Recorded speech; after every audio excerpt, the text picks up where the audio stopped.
नमस्कार। मेरा नाम भवु तोरसेकर। आप देख रहे हैं प्रतिवाद। दोस्तों, आज 4 मई है। दोपहर का समय है। दोपहर के 1:30 बजे मैं बोल रहा हूँ। एक तो मैं सुबह जल्दी ना उठने वाला और रात को जल्दी ना सोने वाला इंसान हूँ। लेकिन आज सुबह से बहुत सारे फोन आने लगे और 9 बजे मेरी नींद खुल गई। तो थोड़ा गिडीनेस है। चुनाव के नतीजे आ रहे थे और वो सुनकर लोगों ने फोन करके मेरा बहुत सारा अभिनंदन किया। क्योंकि पिछले 3 महीने से फरवरी, मार्च और अप्रैल, 3 महीने जो बंगाल के बारे में बोल रहा था वो सच निकला। तो बहुत सारे लोग अभिनंदन के लिए फोन करने लगे। गलत तो कुछ नहीं है, लेकिन मेरी नींद खराब हो गई, ये भी सच बात है। तो जब आप सही होते हो तो आपका लोग अभिनंदन करते हैं, और जब सही होते हैं तो लोग अपनी ही खुद की पीठ थपथपाने लगते हैं। मैं भी इंसान हूं, अच्छा लगता है जब मैं प्रेडिक्शन करता हूँ। वो कभी छत्तीसगढ़ का हो, कभी हरियाणा का हो, कभी महाराष्ट्र का हो, दिल्ली का हो या बिहार का हो। अगर सच साबित हुआ, सही साबित हुआ, अच्छा भी लगता है।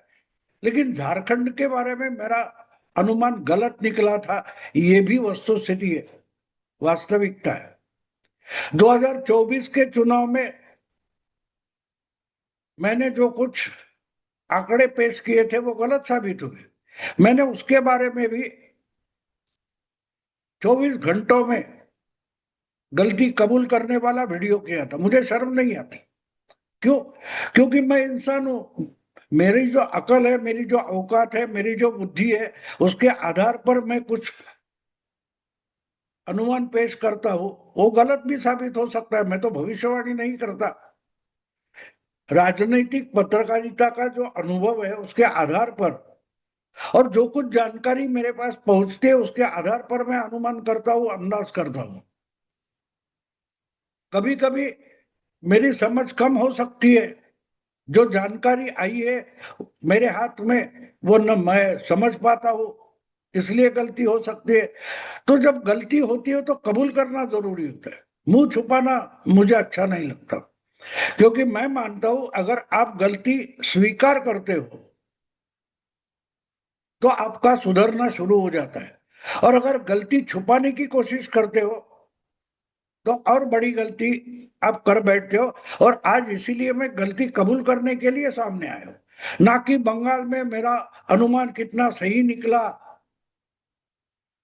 तो खुद की पीठ थपथपाने नहीं आया हूं। इसलिए मैंने बोला कि चुनाव में मेरा अनुमान गलत निकला है, तो वो मान लेने के, स्वीकार करने के लिए मैं आपके सामने आया हूं। वैसे जिनको बंगाल के बारे में मेरा बोलना जरूरी लगता है, वो मुझे नहीं लगता। इसका कारण जो कुछ बंगाल में नतीजे आए हैं इसके बारे में मैंने विश्लेषण पहले ही कर दिया है। किस ढंग से, किस कारण से, किस रणनीति के तहत बीजेपी बंगाल में सत्ता पा सकती है और पाने के बाद क्या कर सकती है, इस पर मैंने पिछले 1.5-2 शायद महीनों से लगातार हिंदी में भी वीडियो किए, मराठी में भी किया। तो मेरा अंदाज क्या था, मेरा आकलन क्या था, ये नए सिरे से बताने की जरूरत नहीं है। जिनको आवश्यकता लगती है वो मेरे पिछले 2 महीने के वीडियो ढूंढकर प्रतिवाद पर देख सकते हैं। और सिर्फ प्रतिवाद नहीं, अलग अलग मेरे दोस्त है हिंदी वाले, अवनीश है, धीरेन्द्र पुंडीर है, अभिषेक है, ओमकार चौधरी है। इनके पॉडकास्ट में, उनके यूट्यूब चैनल पर मैं जाता हूं, और वहां भी मैंने अनुमान बार बार बोला था। तो उसमें कोई नई बात नहीं है कि जो आज कहना चाहिए। अगर जो कहता था वो हो गया तो मैंने कहा था, ये मुझे जरूरी नहीं लगता। लेकिन तमिलनाडु के बारे में मैंने जो अनुमान किया था वो सरासर गलत साबित हुआ है, और उस पर कोई आज बोलेगा नहीं। अगर दूसरा नहीं बोलता तो मुझे बोलना जरूरी है, क्योंकि मेरा अनुमान गलत निकला है। डीएमके डीएमके की स्टालिन गवर्नमेंट हार जाएगी, ये तो मेरा अनुमान था, वो सही निकला, वो बात छोड़ दो। लेकिन एनडीए जीतेगी, ये अनुमान गलत भी साबित हुआ। डीएमके स्टालिन हार गए, सच बात है, लेकिन एनडीए भी जीत नहीं गई है। सबसे बड़ी पार्टी बनकर वो जो टीवी के नाम की पार्टी नहीं बनी है एक दो साल पहले, जो पॉपुलर सुपरस्टार है तमिलनाडु का थलपति विजय वगैरह, वो जीत गया है, वो शायद मुख्यमंत्री बनेगा या उसके पार्टी का मुख्यमंत्री बनेगा। तो वो ना बनेगा, वो नहीं जीतेगा, ये भी मेरा अनुमान था। और उससे भी आगे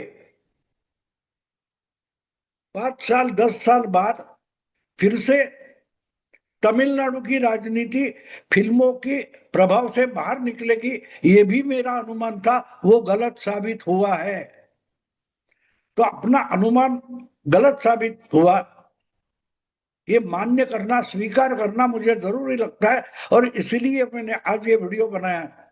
शायद एक बात और है, मैंने तमिलनाडु के बारे में ज्यादा जानकारी नहीं ली थी, जाते जाते मैंने कमेंट की थी, लेकिन वो गलत थी, तो गलत थी, हो गई गलती। मेरी अपेक्षा थी कि फिर से 1967 में जब कांग्रेस हारी और डीएमके जीत गई, उसके बाद तमिलनाडु की राजनीति में फिल्मों का प्रभाव शुरू हो गया। कांग्रेस को हराने वाले उस समय के डीएमके के मुख्यमंत्री सीएन अन्ना दुराई खुद फिल्मों के पटकथा लेखक थे, नाटककार थे। उनके साथी एमजी रामचंद्रन और करुणानिधि उनके बाद मुख्यमंत्री बने, वो भी दोनों फिल्मों से आए हुए थे। दोनों डीएमके में अन्ना दुराई के शिष्य माने जाते थे। उसमें करुणानिधि कभी कभी फिल्मों में एक्टिंग करते थे, एमजी रामचंद्रन उस समय के सुपरस्टार थे, लेकिन दोनों की बैकग्राउंड फिल्मी थी और फिल्मों से वो अपना एजेंडा चलाते थे और राजनीति में चुनाव जीत पाते थे। तो मेरी अपेक्षा ये थी कि स्टैलिन हो या एडापल्ली पलानी स्वामी, ये दोनों वैसे डायरेक्टली फिल्मों में इन्वॉल्व नहीं है, थोड़ा बहुत होगा।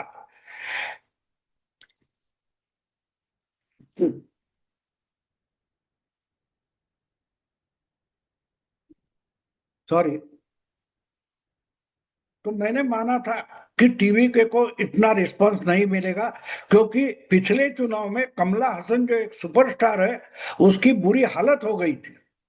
और इस बार अगर नया कोई सुपरस्टार आकर अपनी नई पार्टी बनाकर वोटर के सामने जा रहा है, वो सक्सेसफुल नहीं होगा, ये मेरा अंदाजा था। मैंने स्टडी बहुत नहीं किया होगा, जानकारी मेरे पास कम थी, फिर भी जब मैं एक कमेंट करता हूं, मेरा अनुमान बताता हूं, तो अनुमान सही निकले इसके लिए मैंने पूरी मेहनत नहीं की है, तो वो गलती है, वो गलती मानना जरूरी है। हाँ ठीक है, बंगाल में जीत गए, आसाम तो बीजेपी जीतने वाली थी, और बीजेपी अगर बंगाल में जीत गई है तो उस जीत में सबसे बड़ा क्रेडिट अगर देना है, श्रेय देना है, तो मैं मानता हूं कि ममता को भी देना पड़ेगा, क्योंकि ममता की राजनीतिक गलती के कारण बीजेपी को अपना स्पेस बढ़ाने में बड़ी मदद हुई है। और अकेली ममता नहीं है, अकेली ममता नहीं है, बहुत सारे बीजेपी के मोदी के जो अपोनेंट है, विरोधक है, वो राजनीति नहीं समझ पा रहे, पुराने पैतरेबाजी से लड़ाई करना चाहते हैं और नए पैतरों के सामने हार जाते हैं। उसका विश्लेषण मैं आगे चलकर करूंगा, आज नहीं, जल्दबाजी में। आज थका भी हूं, आंखों पर नींद भी है, लेकिन तमिलनाडु के बारे में मैं गलत साबित हुआ, ये स्वीकार करना, जल्दी से स्वीकार करना जरूरी था, इसलिए वीडियो बनाया। और जिन्होंने बंगाल के लिए मेरा अभिनंदन किया है, उन सबके आभार प्रकट करके मैं रोकता हूं। नमस्कार।